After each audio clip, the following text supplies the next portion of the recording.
रख हौसला वो मंजर भी आएगा, रख हौसला वो मंजर भी आएगा, अरे प्यासे तेरे पास चल के समुंदर भी आएगा। रख हौसला वो मंजर भी आएगा, अरे प्यासे तेरे पास चल के समुंदर भी आएगा। राह में कभी थक कर बैठना मुसाफिर, राह में कभी थक कर बैठना ए मुसाफिर। जिस दिन मंजिल मिली उस दिन मंजिल मिलने का मजा भी आएगा।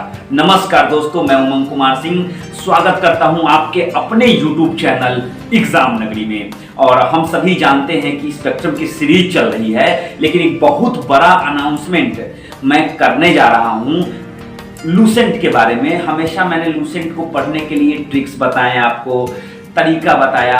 अब हम लोग जैसे कि स्पेक्ट्रम आधा से अधिक खत्म हो चुका है, 1000 पन्ने की बुक है, किताब है, वैसे ही 300 पन्ने की, जब 1000 पन्ने की किताब के हम लोग नोट्स बना सकते हैं, पढ़ सकते हैं, तो 300 पेज भी हम लोग आराम से पढ़ सकते हैं। वो भी हम 30 दिन में पढ़ेंगे और ये लूसेंट भी हम लोग 30 दिनों के अंदर पढ़ेंगे। तो इसके लिए मैं एक अनाउंसमेंट आपको अगले वीडियो में, एक वीडियो और आएगा, उसमें मैं पूरा बताने वाला हूं कि हमारी क्या स्ट्रेटेजी होगी, एक महीने में हम लोग क्या क्या पढ़ेंगे, कैसे पढ़ेंगे और आपको क्या करना है, ताकि जो भी व्यवस्था हो आप आराम से जो है पहले कर ले और करके बैठिए, लूसेंट लेके बैठिए। मैं सब कुछ बताऊंगा आपको अगले वीडियो में। ये वीडियो स्पेक्ट्रम के लिए है, तो चलिए स्पेक्ट्रम के सीरीज पे चलते हैं। ये स्पेक्ट्रम की किताब है मेरे पास, इससे परिचित होंगे आप, स्पेक्ट्रम का आधुनिक भारत का इतिहास। इस पुस्तक में देखिए मैंने एक पेंसिल लगा रखा है। इतना हम लोगों ने आराम से जो है हम लोगों ने खत्म कर दिया है और हमारे नोट्स प्रिपेयर हो चुके हैं। ये नोट है, ये नोट की कॉपी है, नोटबुक है। इसमें मैंने पूरा नोट किया है, 400 पेज है इसमें, 184 पेज का मैंने नोट्स बना दिया है। और अगर आपने पहले के वीडियोस नहीं देखे हैं तो जाके देख लीजिए उन वीडियो को। डिस्क्रिप्शन बॉक्स में आपको सारे के सारे वीडियोस के लिंक मिल जाएंगे। अगर समस्या आपको हो रही है तो अब चैनल के प्लेलिस्ट में स्पेक्ट्रम हिस्ट्री के नाम से एक लिंक है, उसमें भी जाके आप, एक प्लेलिस्ट है, उसमें भी जाके आप सारे स्पेक्ट्रम के चैप्टर वाइज वीडियोस देख सकते हैं। तो अभी तक हम 17 चैप्टर पढ़ चुके हैं, 16 चैप्टर पढ़ चुके हैं। आज हम लोग 17वां चैप्टर पढ़ने जा रहे हैं। देखिए मैं आपको बता दूं कि 17वां चैप्टर का अगर मैं आपको नाम बताऊंगा तो आपने नाम कभी सुना नहीं होगा, लेकिन है बहुत इंपॉर्टेंट चैप्टर। तो 17वां चैप्टर का जो नाम है 1920 के दशक में स्वराजी समाजवादी विचार एवं अन्य नवीन शक्तियों का उदय। तो अब नाम तो आपको लग रहा होगा कि भाई आउट बाउंस कर गई, ये कैसा नाम है, कौन सा चैप्टर है, इसमें क्या है। तो चलिए नोटबुक में देखते हैं इसके हमें क्या पढ़ना है। आप हमेशा किताब को लेके बैठिए और वीडियो थोड़ा अच्छा लगे तो लाइक शेयर सब्सक्राइब जरूर कीजिए। ये आपका अपना चैनल है और पूरी तरह आपके लिए समर्पित है। तो बिना देर किए हुए मैं आपको लेके चलता हूं अपने नोटबुक पे और किस तरह मैंने नोट्स बनाए हैं। और करते करते हम लोग जो है डेली एक नोट्स लाते हैं। कल बीच हो गया था, कल मेरी रेगुलर ड्यूटी पड़ गई थी तो मैं आ नहीं पाया वीडियो लेके, लगातार ड्यूटी करता रह गया। तो आइए लेके चलता हूं आपको अपनी नोटबुक पे। और इसके बाद एक और वीडियो आएगा लूसेंट पर, वो पूरी तरह लूसेंट को समर्पित होगा, उसको देखना ना भूलिए। 30 दिनों का लक्ष्य हमने रखा है लूसेंट को खत्म करने के लिए। तो आइए चलते हैं, मैं आपको लेके चलता हूं अपनी नोटबुक पे। तो दोस्तों मैं लेके आ गया हूं आपको अपनी नोटबुक पे और देखिए हमें कौन सा चैप्टर पढ़ना है आज। चैप्टर नंबर 17 पढ़ना है। चैप्टर नंबर 17 जो है ये चैप्टर नंबर 17 पेज नंबर 338 है। 338 मैं तो बोलता हूँ कि मिनिमम 10 पेज से कम में है ही नहीं कोई भी चैप्टर। 356 तक, यानी 12-6-18 पेज में ये जो है ये चैप्टर है। हमें इस चैप्टर में पूरा पढ़ना है। अध्याय 17, इसका नाम है 1920 के दशक में स्वराजी समाजवादी विचारधारा एवं अन्य नवीन शक्तियों का उदय। तो आइए चलते हैं मैं अपने नोटबुक में देखता हूं, मैं अपने नोटबुक में मैंने इसको कहां पे स्थान दिया है। तो नोटबुक मैंने खोल ली, ये मेरी विषय सूची है और इसमें विषय सूची में मैंने क्या किया है कि 186 तक लिखा है। तो मैं आपको सीधा करके दिखा दूं, 186 पेज पर तक लिखा है। अब मैं इसमें क्या करने वाला हूं, ऐड करने वाला हूँ। अध्याय 16 तक ही लिखा है। अध्याय 17 मैंने, चूंकि मैंने नोट्स आज बना दिए हैं तो मैं यहाँ लिख देता हूँ अध्याय 17, और इस अध्याय 17 का जो नाम है वो मैं पीछे से देख लेता हूँ, क्योंकि मैंने इसके नोट्स बनाए हुए हैं और बहुत ही अच्छे तरीके से बनाए हुए हैं। आप इसको पढ़ेंगे तो आपको याद हो जाएगा। 1920 के दशक में स्वराजी समाजवादी विचार एवं, बहुत बड़ा नाम है यार, 1920 के दशक में स्वराजी तथा समाजवादी विचार तथा, देखिए मुझे पूरा मैंने, क्योंकि मैं याद रटा नहीं है, मुझे ऐसे ही जो है नवीन शक्तियों का उदय, शक्तियां ही है ना, हो सकता है भूल सकता हूँ, नवीन शक्तियों का उदय, जी हाँ।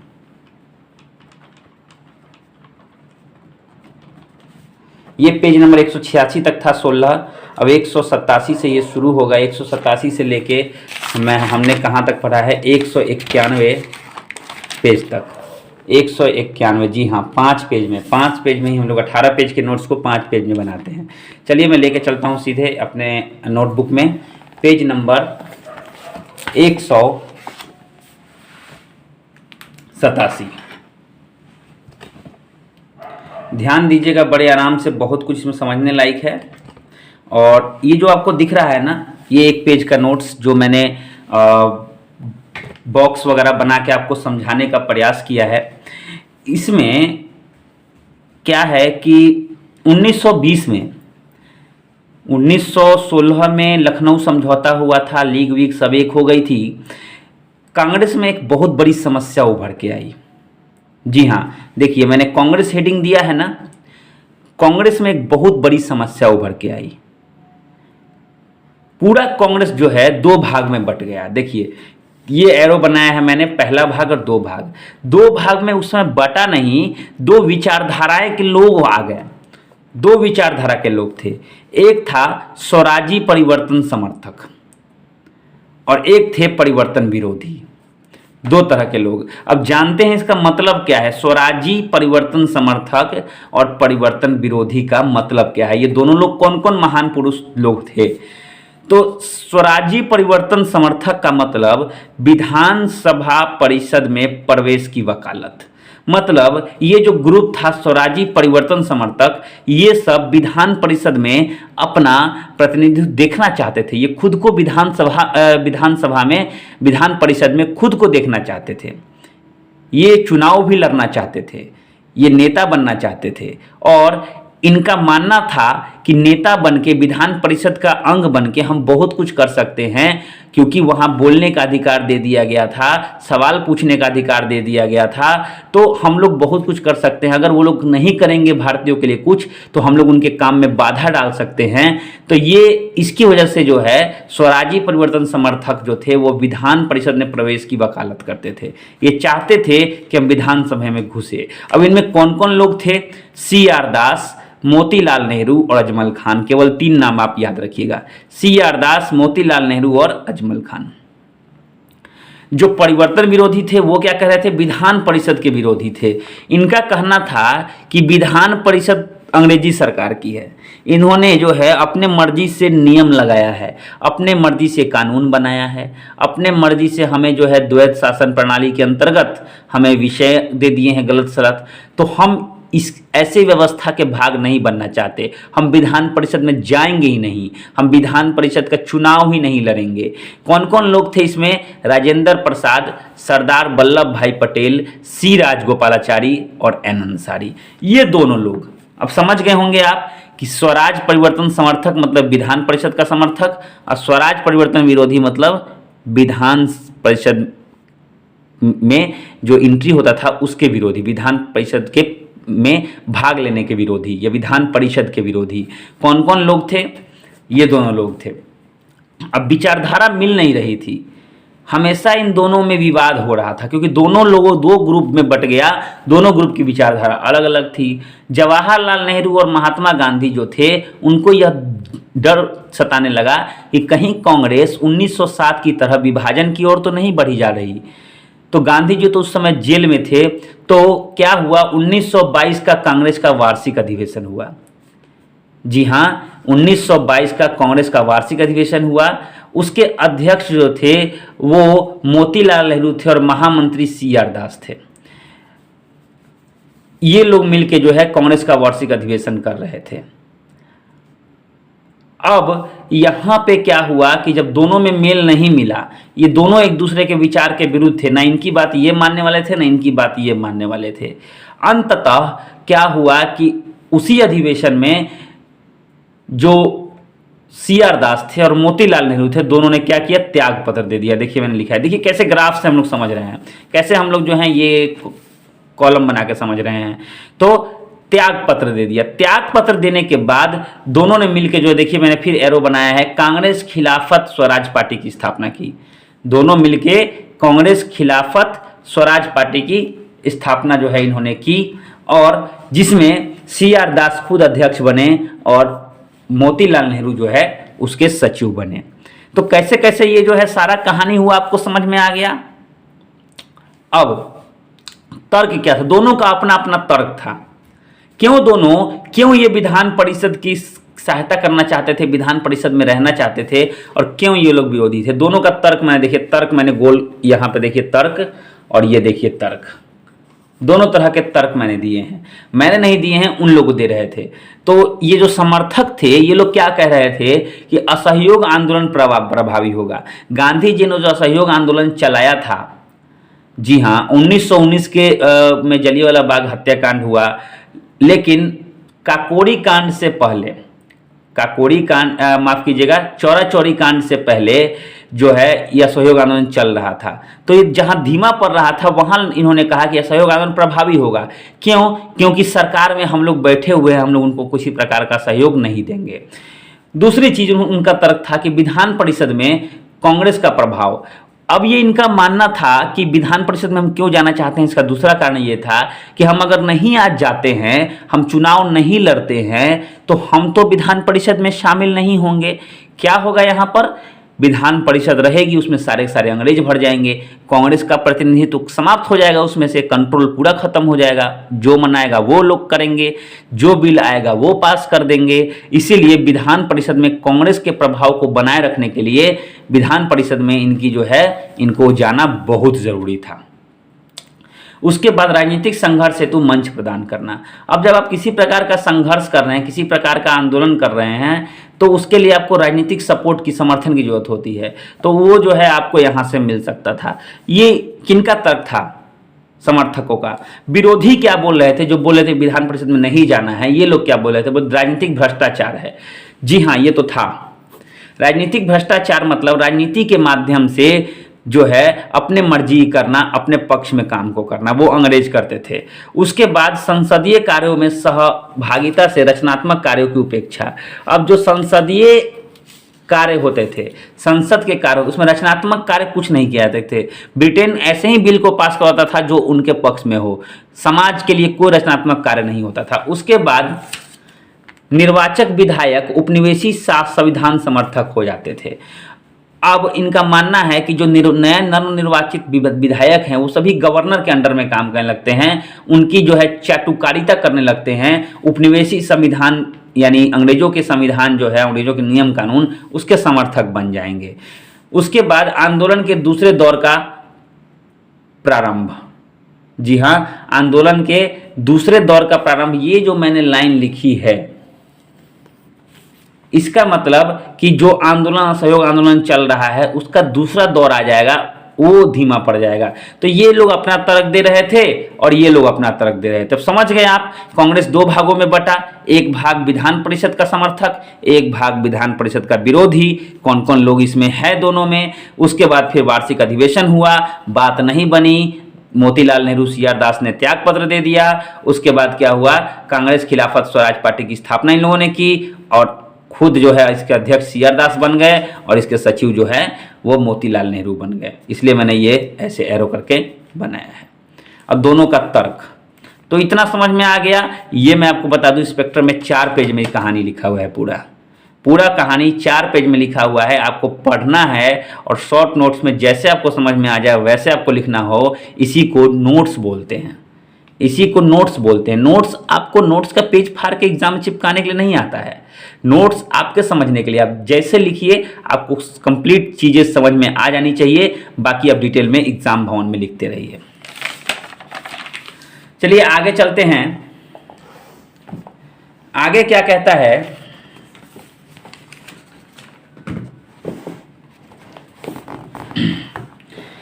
देखिए 1923 में समझौता हुआ किसके, स्वराजी और परिवर्तन विरोधी। स्वराजी जो विधान परिषद के समर्थक थे, अब परिवर्तन विरोधी जो विरोधी थे, इन दोनों में जो है समझौता हो गया, क्योंकि माना गया कि भाई दोनों अलग अलग रह के काम नहीं कर सकते हैं, अंग्रेजों के विरुद्ध लड़ाई नहीं लड़ सकते हैं। अब आइए जानते हैं स्वराज्यों की कुछ उपलब्धियां और कुछ कमियां। ये हैं स्वराज्यों की उपलब्धियां और ये है स्वराज्यों की कमजोरियां। तो स्वराज्यों की उपलब्धियां, सशक्त भाषण देने में ये लोग, आपको देखिए ये उपलब्धियां देखने से आपको समझ में आ जाएगा कि इन्होंने कुछ ज़्यादा कुछ किया नहीं, तभी ना जाके क्रांति हुआ आगे चल के। तो स्वराज्यों की उपलब्धियां क्या थी, सशक्त भाषण, स्वशासन, स्वतंत्रता, औद्योगिकरण पर ये हमेशा प्रभावशाली भाषण देते थे, लोगों को जागृत करने का प्रयास करते थे। 1925 में विट्ठल भाई पटेल केंद्रीय विधानसभा, जिसको आज लोग संसद बोलते हैं, उसके अध्यक्ष चुने गए। लोकसभा अध्यक्ष कह सकते हैं आज के भाषा में आप। तो 1925 में विट्ठल भाई पटेल यानी एक भारतीय को केंद्रीय विधानसभा का अध्यक्ष चुना गया। 1928 में सार्वजनिक सुरक्षा विधेयक में जीत। जी हाँ, अब ये क्या है, सार्वजनिक सुरक्षा विधेयक क्या है, ध्यान से सुनिएगा। ये विधेयक एक ऐसा विधेयक था जिसमें सुरक्षा के नाम पर जो है अंग्रेज ज्यादा कर लगा देते थे। जी हाँ, सार्वजनिक सुरक्षा विधेयक, या फिर इन्हें लगता था, जब भी इन्हें लगता था कि कोई हमारी सुरक्षा में डाका डालने वाला है, उसको गिरफ्तार कर लिया जाता था। तो इसमें जो है इसके प्रति लड़ाई लड़ी। 1928 में वो जीते, फैसला कांग्रेस के पक्ष में, भारत के पक्ष में आया था, इसको खत्म कर दिया गया था। उसके बाद मॉन्टेग्यू चेम्सफोर्ड सुधार का खोखलापन घोषित, मैंने खोखला खाली लिखा है, पन आप लोग लगा लीजिएगा। तो मॉन्टेग्यू चेम्सफोर्ड सुधार जो हुआ था 1919 का भारत शासन अधिनियम, उसमें जो है ये क्या हुआ था कि कुछ लगा था कि बहुत कुछ दिया, लेकिन दिया उन्होंने कुछ भी खास नहीं था, तो उसका खोखलापन सामने आया। विधानमंडल में भेदभाव की नीति उजागर हुई। भेदभाव की नीति मतलब अंग्रेजों को मत देने का अधिकार कहीं कहीं दिया गया था, इनको नहीं दिया गया था। इनके जो प्रतिनिधि थे वो क्या थे, कम से कम संख्या में थे, कम से कम संख्या अनुपात में थे। तो ये सब भेदभाव था, सब उजागर हुआ, ये उपलब्धियां हो गई। अब कमी क्या थी, तो व्यवधानवादी राजनीति। अब ये व्यवधान मतलब क्या होता है, रुकावट डालना। मतलब ये जो राजनीति करते थे, इनकी राजनीति पूरी तरह व्यवधान पे ही डिपेंड थी। मतलब काम रोकेंगे तब जाके अंग्रेज जो है मानेंगे, हमें आज़ादी देंगे, ऐसा इनका मानना था। तो केवल व्यवधान की राजनीति ये लोग कर रहे थे, इसीलिए आंदोलन इनका सफल नहीं हुआ। व्यापक प्रभाव नहीं था इनका, पूरी सब जगह प्रभाव नहीं था। विधानमंडल की शक्तियों का पूर्ण उपयोग, जो शक्तियां इन्हें मिली थी उनका पूर्ण उपयोग तो इन्होंने कभी किया ही नहीं। उसके बाद बंगाल में काश्तकारों का समर्थन नहीं। काश्तकार जो कि ज़्यादातर मुस्लिम थे, बुनाई वगैरह का काम करते थे, तो जब उन पर समस्या आई तो बंगाल में जो है उनका, इनके दुखड़े को सुनने वाला कोई नहीं था। कांग्रेस ने इनको जो है नकार दिया, जिसमें अधिकतर मुस्लिम थे। उसके बाद सांप्रदायिक तत्वों को रोकने में असफल रहे। कितना भी ये लोग बोलते रह गए हिंदू मुस्लिम एकता, लेकिन सांप्रदायिकता भड़की। तो ये सब चीज़ में ये लोग असफल रहे। अब देखिए इनका पत्ता यहाँ पे कट जाता है, क्यों? क्योंकि इनकी कमियां बहुत थी, उपलब्धियां न के बराबर थी। उपलब्धियों में कुछ उन्होंने खास तो किया नहीं। वहीं पे परिवर्तनवादी क्या करते थे, यही कारण था कि आगे चलकर जो है जो भी आंदोलन हुए वो हिंसावादी आंदोलन हुए। हिंसावादी का मतलब कि लड़ मर के जो है, क्यों? क्योंकि परिवर्तनवादी में ज़्यादातर वही लोग थे, लाल बाल पाल ये लोग। तो सैकड़ों खादी आश्रम की स्थापना की गई। इनकी उपलब्धि क्या थी?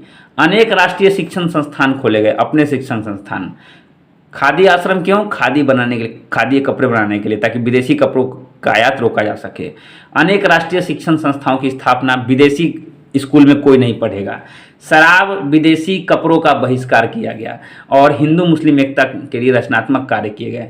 तो देखिए कितना कुछ किया गया।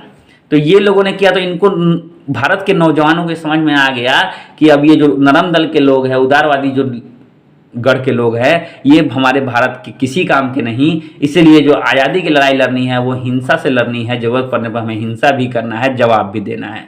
अब यहाँ से मामला चेंज हुआ। तो इतना आप लोग समझ गए होंगे, कितने आसानी से आप लोग समझ गए।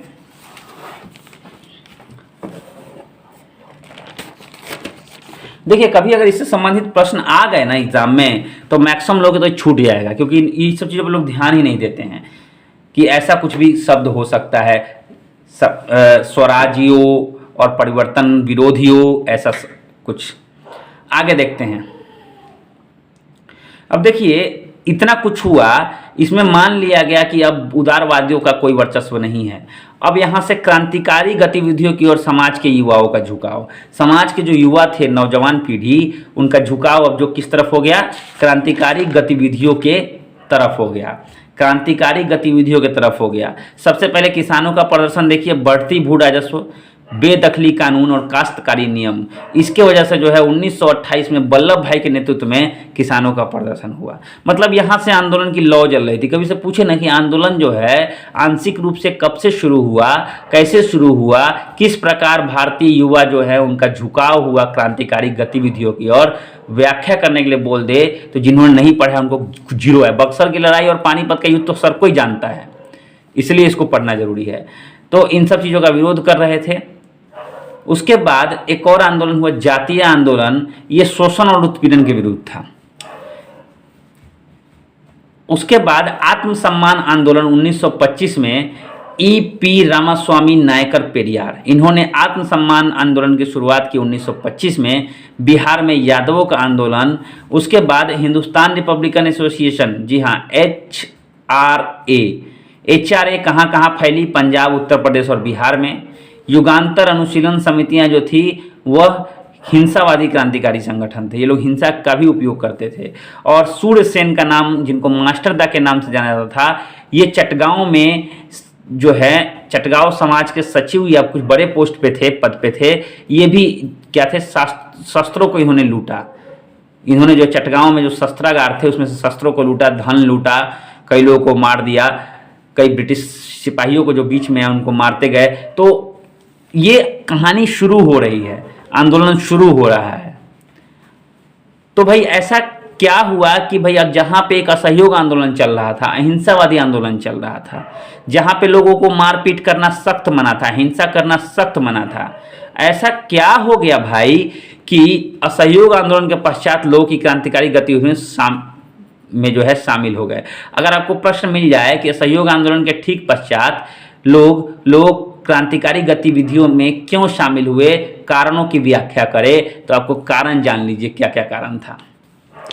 युद्ध के पश्चात यानी प्रथम विश्व युद्ध के पश्चात जो है मजदूर श्रमिक संघवाद का उदय हुआ। यानी मजदूर श्रमिक का जो संघ बनता है वो हर जगह संघ लोग ग्रुप बनाने लगे, यूनियन बनाने लगे। उसके बाद 1917 की रूसी क्रांति, जिसमें सोवियत संघ रूस की स्थापना हुई, नया संविधान लागू हुआ, तो ये सब देख के जो है लोगों को लगा कि असहयोग से काम नहीं चलेगा, क्रांतिकारी गतिविधियां करनी है। उसके बाद मार्क्सवाद, समाजवाद और एवं श्रमिक वर्गों के हितों के पक्षधर जो लोग थे, आंदोलनकारी थे, वो मार्क्सवादी सोच के थे। आज़ादी किसी भी तरह लेना है, चाहे खून देना पड़े, चाहे हिंसा करना पड़े। उसके बाद क्रांतिकारी पुस्तकों का प्रकाशन हुआ। कुछ क्रांतिकारी नेताओं के नाम आप लोग याद रखिएगा, सूर्यसेन, भगत सिंह, सुखदेव, राजगुरु, चंद्रशेखर आज़ाद, भगवती चरण बोहरा, BC बोहरा मैंने शॉर्ट में लिखा है, भगवती चरण बोहरा, जयदेव कपूर। उसके बाद जतिन दास, जिनकी भूख हड़ताल से जेल में मृत्यु हो गई थी, 65 दिन ये भूखे रहे थे। और जोगेंद्र चंद्र चटर्जी, जोगेश चंद्र चटर्जी। तो कुछ बहुत ही इंपॉर्टेंट नाम, कुछ ऐसे लोगों के नाम जिन्होंने काफ़ी लंबे समय तक सक्रिय भूमिका निभाई थी भारतीय स्वतंत्रता के लिए। उसके बाद अगर हम आगे देखें तो अब हमें जो है क्या पढ़ना है, पंजाब, उत्तर प्रदेश तथा बिहार के महत्वपूर्ण क्रांतिकारी आंदोलन, सबके बारे में देखिए मैंने छोटा छोटा टॉपिक बनाया है। सबसे पहले काकोरी कांड के जानते हैं। काकोरी कांड आप लोग जानते भी होंगे, पहले से भी जानते होंगे फिर भी देखिए, अगर नोट बनाना हो तो लंबा लंबा लिखने की जरूरत नहीं है। 9 अगस्त 1925 को एक घटना हुई, घटना का डेट है। एचआरए ने ये घटना की, हिंदुस्तान रिपब्लिकन एसोसिएशन ने। ये 1928 में जाके हिंदुस्तान सोशलिस्ट रिपब्लिकन एसोसिएशन बना था। तो ये मैंने यहाँ लिख दिया है। क्या हुआ था, तो सहारनपुर लखनऊ लाइन में 8 डाउन ट्रेन आ रही थी। ट्रेन का नंबर था 8 डाउन, 7 अप, ऐसे नंबर आता था। तो सहारनपुर लखनऊ लाइन में जो है 8 डाउन ट्रेन आ रही थी और ट्रेन में खजाना जो है वह जा रहा था, ऑफिशियल खजाना जा रहा था, विभागीय खजाना जा रहा था। अब वहाँ क्या हुआ, रेल खजाना, गाड़ी को रोक के रेल खजाने को लूटा गया। लूटने में राम प्रसाद बिस्मिल, अशफाकुल्ला खान, राजेंद्र लाहिड़ी और रोशन सिंह, नाम इनका याद रखिएगा, राम प्रसाद बिस्मिल, अशफाकुल्ला खान और राजेंद्र लाहिड़ी, रोशन सिंह, ये सब लोग, चारों लोग को फांसी हो गई थी। चंद्रशेखर आजाद हर बार की तरह फरार हो गए थे, जल्दी पकड़ाते उड़ाते नहीं थे। तो ये घटना हुई थी काकोरी कांड। उसके बाद सैंडर्स हत्याकांड, एक महत्वपूर्ण घटना हुई, सैंडर्स हत्याकांड लाहौर। ये एचएसआरए ने किया था, हिंदुस्तान सोशलिस्ट रिपब्लिकन एसोसिएशन। 17 दिसंबर 1928 का वो दिन था, काफ़ी सुहावना मौसम था और योजना बनाई गई भगत सिंह, आजाद और राजगुरु के द्वारा। सुखदेव उस समय उसमें नहीं थे। क्या कारण था इसका, ऐसा योजना क्यों बनाया गया? क्यों सैंडर्स, जो कि पुलिस विभाग में बहुत बड़ा अधिकारी था, उसको मारने का प्लान, कार्यक्रम क्यों बनाया गया? सबसे बड़ा इसका कारण ये था कि एल.एल. राय, लाला लाजपत राय की हत्या लाठी से पीट पीट के हुई थी साइमन कमीशन का विरोध करते समय 15 नवंबर 1928 को। इसी का खुन्नस निकालने के लिए इन्होंने क्या किया, सैंडर्स को गोली मार के हत्या कर दी। उसके बाद केंद्रीय विधानसभा में बम विस्फोट। अब 8 अप्रैल 1929 का दिन था। एचएसआरए, फिर से हिंदुस्तान सोशलिस्ट रिपब्लिकन एसोसिएशन, इन्होंने क्या किया, ट्रेड डिस्प्यूट बिल और पब्लिक सेफ्टी बिल, दोनों बिल का विरोध कर रहे थे। ये नहीं चाहते कि बिल लाके सरकार जो है पब्लिक के हाथ पांव समझिए बांध देती, कोई ज़्यादा ये लोग जो है कुछ कर नहीं पाते। तो इस दोनों का विरोध के लिए इन्होंने क्या किया, कितना भी आवाज़ उठाया कोई माना नहीं। अंत में इन्होंने डिसाइड किया कि जाके केंद्रीय असेंबली में बम मारेंगे और ऐसी जगह बम मारेंगे जहाँ पे कोई ना हो, खाली जगह पर। इससे जो है हमारे जो है नेता या कोई भी जो है संसद कर्मी जो है या फिर विधानसभा सदस्य, विधायक, किसी कोई आहट नहीं होना चाहिए। उन्होंने भी वही किया, खाली बेंचों पर बम मारा और वो वहाँ से भाग सकते थे, लेकिन वंदे मातरम कहने के बाद पब्लिक सेफ्टी बिल का विरोध करते हुए खुद की गिरफ्तारी दे दी। किसने दी? भगत सिंह और बटुकेश्वर दत्त, दोनों ने किया ये काम। सरकारी प्रतिक्रिया क्या हुई? अंततः 23 मार्च 1931 का दिन आया जब भगत सिंह, राजगुरु और सुखदेव को फांसी की सजा दी गई। उन्होंने बम मारा था केंद्रीय असेंबली में खाली स्थानों पर, कोई नहीं मरा था, लेकिन इन पर जो मुकदमा चलाया गया वो लाहौर षड्यंत्र यानी सैंडर्स की हत्याकांड का मुकदमा चलाया गया और किसी अंग्रेज बड़े अधिकारी को मार के और षड्यंत्र जो है साबित हो जाना मतलब फांसी। भगत सिंह, राजगुरु और सुखदेव को फांसी दे दी गई और वहीं बटुकेश्वर दत्त को जो है लंबे समय के लिए क्या किया गया, अंडमान निकोबार भेज दिया काला पानी सजा के लिए। उसके बाद जतिंदा की भूख हड़ताल से जेल में मृत्यु हो गई। 64 दिन ये भूख से तड़पते रहे थे, लेकिन उन्होंने कुछ नहीं खाया। देखिए कितनी मुश्किल से आज़ादी मिली है। 1929 में कि आज़ाद, मैंने अब आज़ाद का उपयोग कर रहा हूँ चंद्रशेखर आज़ाद की जगह। इन्होंने क्या किया, लॉर्ड इरविन एक ट्रेन से जा रहे थे, उस ट्रेनवे के जलाने का प्रयास किया। ऐसा थोड़ी था चंद्रशेखर आज़ाद को गुस्सा नहीं आता था, उन्हें भी गुस्सा आता था। उन्होंने क्या कोशिश किया कि 1929 में उस गाड़ी को जलाने का प्रयास किया।